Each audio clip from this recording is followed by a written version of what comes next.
Okay, so now let's talk about making measurements, about the uncertainty that comes with any measurement, and about reporting your answer with proper sig figs and rounding. So significant figures, or sig figs, is how we determine what level of accuracy we should report our calculations with. This is going to depend on the accuracy of your measurement device, and we want to make sure that whatever number we report isn't too precise or we didn't round too much.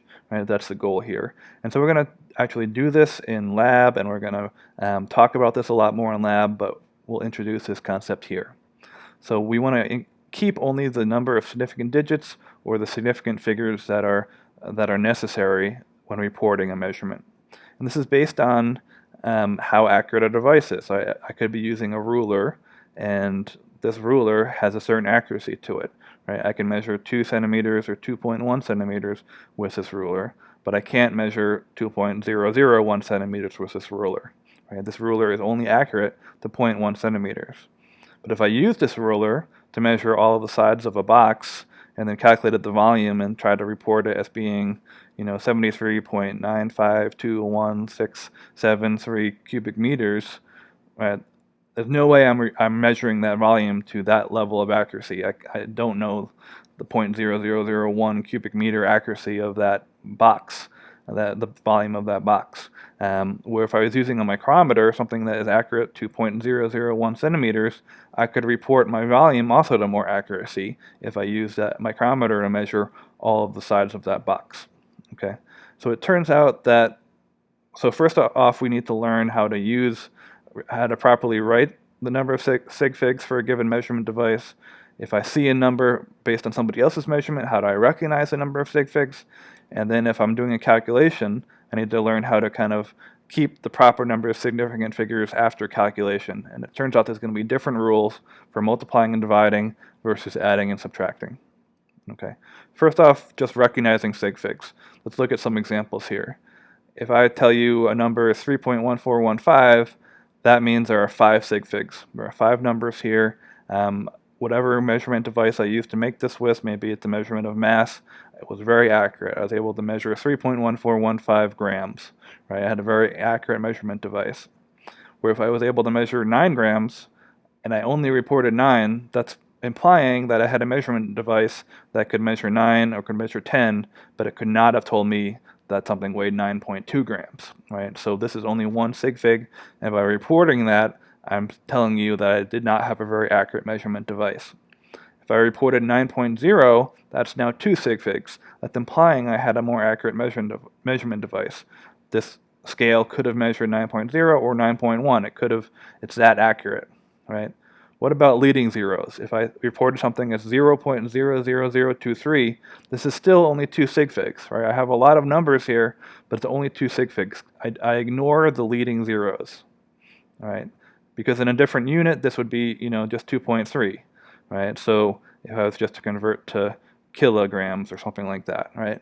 So this is only 2 sig figs. I ignore the leading zeros, but I keep the trailing zeros. So if I reported 0.00230, that's implying that this measurement was more accurate than this one, right? Because I was able to measure the extra 0 here. That implies I had a more accurate measurement device, and so this is 3 sig figs. So I count the trailing zeros, I drop the leading zeros.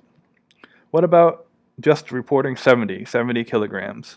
It turns out this is an ambiguous number of sig figs, and you want to avoid doing this, right? This does not tell you if I could have measured 71 or could I have measured 70.001. Like, it doesn't tell you anything about the accuracy of your measurement device. So you want to avoid doing this.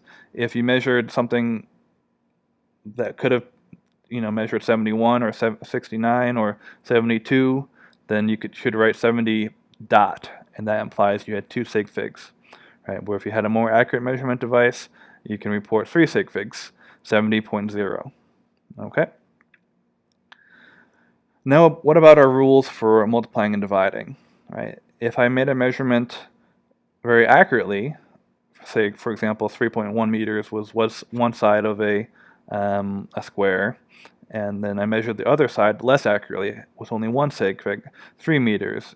I could only report my answer with one sig fig, right? Because this measurement was not very accurate, I should not report my area being very accurate, right? So when multiplying or dividing, you want to look at all the measurements that are going into your multiplication. You want to find the one which is the least accurate, right? The one with the least number of sig figs. So in that case, it's this 3-meter measurement. And since this only has one sig fig, I should only report my answer with one sig fig. Right? That's the rule with multiplying or dividing. When adding or subtracting, we actually don't use the concept of sig figs at all. We look more at the number of decimal places. Right, so I make one measurement, it's 3.6 meters. I make another measurement, which is 0.57 meters. This was a more accurate measurement. I was able to measure 2 decimal places, where here I could only measure 1 decimal place. So when I make the subtraction, I should report my answer with only 1 decimal place, right, because I should not be any more accurate than my least accurate measurement. Okay, so it's a slightly different rule for adding and subtracting than for multiplying and dividing. And I want to quickly note that when you're doing this type of rounding, right, in both of these cases, I plug this into my calculator, I get 3.03, but now I have to round down so that I only have one number past the decimal place. Right, the same thing here. If I did this, multiplied this out in my calculator, I would have to round down to get 9 to get only one sig fig. So I'm rounding at the end of this, right? I want to make sure that you always do this rounding at the very end of your calculation. I want you to write out all your equations, solve for your unknown. At the very end of your problem, plug in all of your measurements as accurately as you measured them, get your final answer, and then round. Right? If I rounded too early, if I rounded this to 0.6 or this to 3, right, I'm not always going to get the proper answer when I report my result. So you want to do any rounding in the very last step. So let's do some nice examples of this. Suppose I want to measure the area of this rectangle. I measure the length and I measure the width, and I want to multiply length times width to calculate the area. So let's say I measure the length really accurately. It fits in my micrometer, which is really accurate, so I can measure the length of this metal rectangle to be 2.429 centimeters. Okay, that's a very accurate measurement. But the width of this rectangle was too wide for my micrometer, so I had to use a ruler to measure it, and my ruler was less accurate, only accurate to 0.1 centimeters. So I measure the width of this metal rectangle to be 7.3 centimeters. When I calculate the area, I multiply length by width, I multiply 2.429 by 7.3, and I get this measurement, 17.7317 square centimeters. All right, this is not a correct answer. I cannot report this. This implies that I measured area extremely accurately, right? Look at all these decimal places. I made an extremely accurate measurement. That's what I'm implying, but I didn't do that. My ruler was not very accurate, right? So I need to round this, right? My width measurement had 2 sig figs, where my length measurement had 4 sig figs. So I have to recognize that this was my least accurate measurement. There's only 2 sig figs, so I should round my answer to only have 2 sig figs. So 17.7, I should round up to 18 square centimeters. Right, so I only have 2 sig figs. What if instead of calculating area, I asked you to calculate the perimeter? Right, we can use the same measurements. I measured the length to be 2.429. I measured the width to be 7.3. If I want to calculate the perimeter is 2 times the length plus 2 times the width. Right, so I write out that as a formula, and I plug that all into my calculator, and I get this extremely accurate measurement of the perimeter. But again, that is implying that I measured this perimeter really accurately when I didn't. Right? My width measurements were not very accurate. So I need to again round my answer. How do I do this now?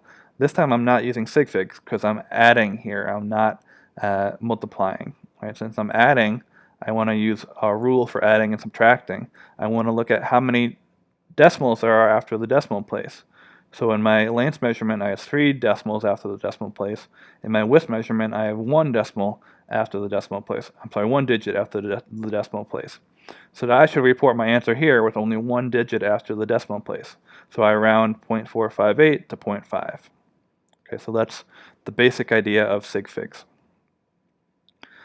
Just one more example, just to beat this into your heads a little bit here. I want to measure the volume of this metal cylinder. Right, so my goal is to use this formula. Volume is pi r squared times height. So I need to measure the radius of the cylinder, or the diameter of the cylinder, and then divide by 2, and then I need to multiply, and then I need to measure the height of the cylinder. So say I measure the height to be 5.1 centimeters with my ruler, but then I can use this micrometer to measure the radius really accurately. I measure the radius to be 1.713. I plug these measurements into my formula, and my calculator again reads 47.01481968, and that should be a cubic centimeter there. So sorry about that mistake. So okay, but this has way too many sig figs, right? We have to apply sig fig rules. So my height was measured with 2 sig figs, where my radius was measured with 4 sig figs. So I need to look at which of these is least accurate. This was the least accurate measurement and only has 2 sig figs.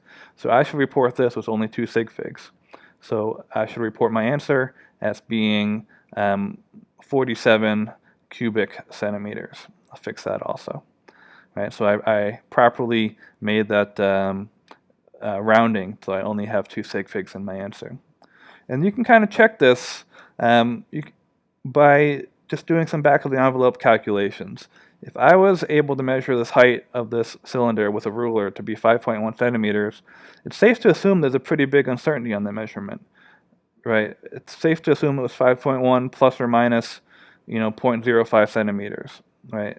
So I could have measured 5.15 centimeters, or it could have been 5.05 centimeters, and that's all kind of roughly what I measured.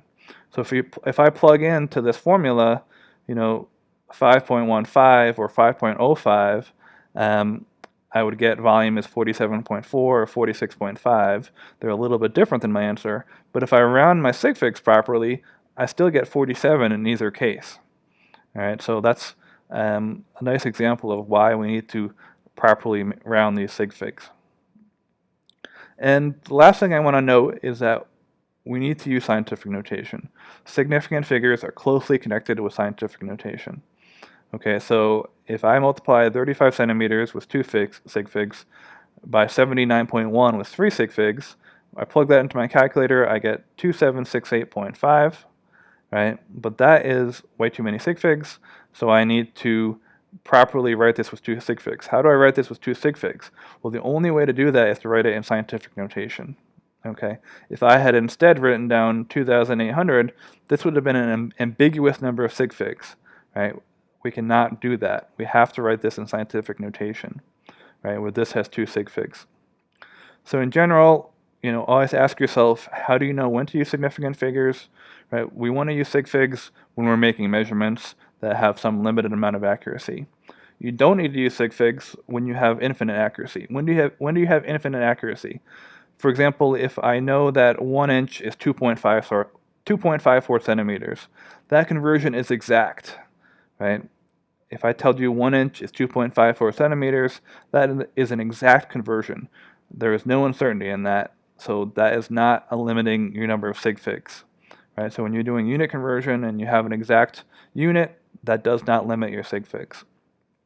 So in general, just in lab or in class, think about how many sig figs you can possibly have with your measurement device.